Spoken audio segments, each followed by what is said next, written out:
En este video vamos a hablar sobre los criterios e indicadores para la identificación del uso problemático y la ciberadicción.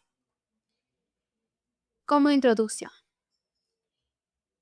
¿por qué no todo uso intensivo es una adicción?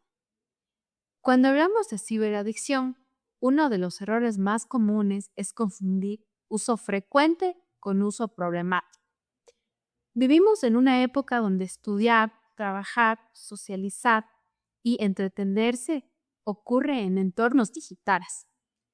Por eso, el verdadero reto no es medir cuánto tiempo una persona pasa conectada, sino cómo y para qué lo hace.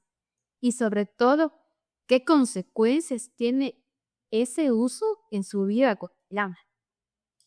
Identificar el uso problemático requiere ir más allá de percepciones intuitivas o juicios morales. Necesitamos criterios claros e indicadores observables que permitan diferenciar entre un uso funcional, un uso de riesgo y una ciberadicción propiamente dicha. Ahora, de lo funcional a lo problemático. Un punto discutido es que el uso digital no se divide en normal o adictivo. En realidad se da un cambio constante en el comportamiento. En una primera etapa, el uso es instrumental, es decir, la tecnología cumple un propósito claro. Luego puede pasar a ser compensatorio, que es cuando se utiliza para regular emociones como estrés, aburrimiento o soledad. Esta fase no es aún una adicción, pero sí una zona de riesgo, porque el refuerzo emocional empieza a desplazar otras estrategias de afrontamiento. El uso se vuelve problemático cuando la persona pierde la flexibilidad, es decir, le cuesta reducir el tiempo, cambiar de actividad o tolerar la desconexión. Por eso la ciberadicción aparece cuando esta rigidez se consolida y el comportamiento persiste a pesar de las consecuencias negativas claras. Criterios clínicos adaptados al entorno digital. Aquí muchos criterios utilizados para identificar ciberadicciones provienen de modelos de adicciones conductuales, pero adaptados a la lógica digital. Uno de los criterios centrales es la pérdida de control. No se trata solo de usar mucho, sino de intentos fallidos de reducir o regular el uso.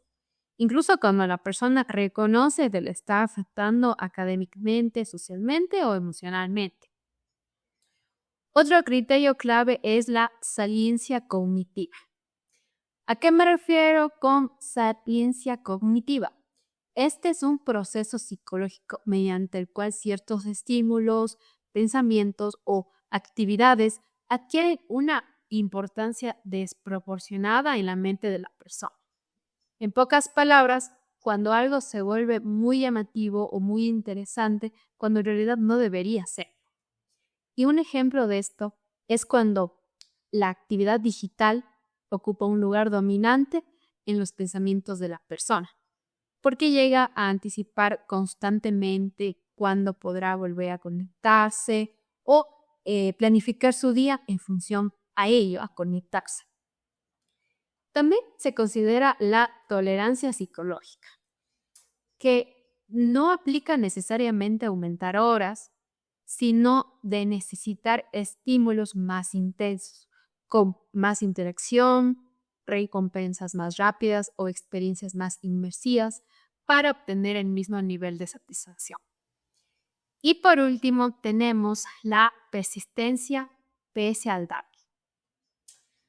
Uno de los criterios más robustos porque el uso continúa aunque existan los problemas académicos, existen deterioro de sueño, conflictos personales, un malestar emocional evidente.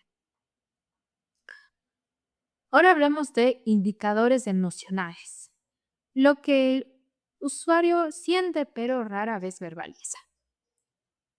Un aspecto menos visible pero es muy revelador. Muchas personas con uso problemático no se sienten felices usando la tecnología, sino aliviadas temporalmente. Aparecen emociones como irritabilidad, ansiedad o sensación de vacío cuando no se puede acceder a la actividad digital. En lugar de placer, el uso funciona como una forma de evitar emociones negativas, lo que refuerza el ciclo adictivo. Otro indicador importante es la dependencia del estado de ánimo. El bienestar emocional depende cada vez más de lo que ocurre en línea, como respuestas, logros virtuales o la validación social. Cuando el estado emocional está excesivamente vinculado a la experiencia digital, el riesgo aumenta significativamente. Ahora vamos a hablar de indicadores conductuales y académicos. En el contexto universitario, los indicadores conductuales suelen ser más evidentes que los emocionales. Uno de los primeros signos es el desplazamiento de prioridades, que son las actividades importantes como estudiar, dormir o socializar, de las cuales se posponen por el uso digital. También se observa una fragmentación de la atención. No es solo distracción ocasional, sino una dificultad persistente para mantener la concentración en tareas que no ofrecen gratificación inmediata, como la lectura o el estudiar profundo. Otro indicador relevante es el uso encubierto o minimizado. Esto se refiere a que la persona oculta cuánto tiempo pasa conectada, reduce cifras cuando se le pregunta o normaliza el comportamiento comparándose con otros, como diciendo todos hacen lo mismo. Este pensamiento suele aparecer cuando ya existe un conflicto interno. En fases más avanzadas, el rendimiento académico no solo baja por falta de tiempo, sino por el agotamiento cognitivo, alteraciones del sueño y menor capacidad de autorregulación. Diferenciar uso problemático de ciberadicción establecida. No todo uso problemático es una adicción. La diferencia central está en el grado de rigidez y deterioro funcional. El uso problemático, en este uso problemático la persona todavía conserva cierta capacidad de ajuste si percibe o si más bien recibe una orientación o una toma de conciencia más centrada. En la ciberadicción el comportamiento se vuelve automático y resistente al cambio. Además, la ciberadicción suele estar acompañada de síntomas de abstinencia psicológica, como la inquietud intensa, irritabilidad o malestar significativo al intentar reducir el uso, incluso por periodos cortos. Como cierre, es importante tener en cuenta que identificar criterios no tiene como objetivo etiquetar el uso de la tecnología, sino más bien detectar señales tempranas y abrir espacios de reflexión e intervención. Cuando entendemos que la ciberadicción no aparece de forma repentina, sino que se construye poco a poco a través de patrones emocionales, cognitivos y conductuales, podemos actuar antes de que el daño sea mayor. Es relevante darnos cuenta que la evaluación basada en criterios, indicadores claros, se convierte en una herramienta de prevención, autocontrol y bienestar, especialmente en una etapa vital tan exigente como la universitaria.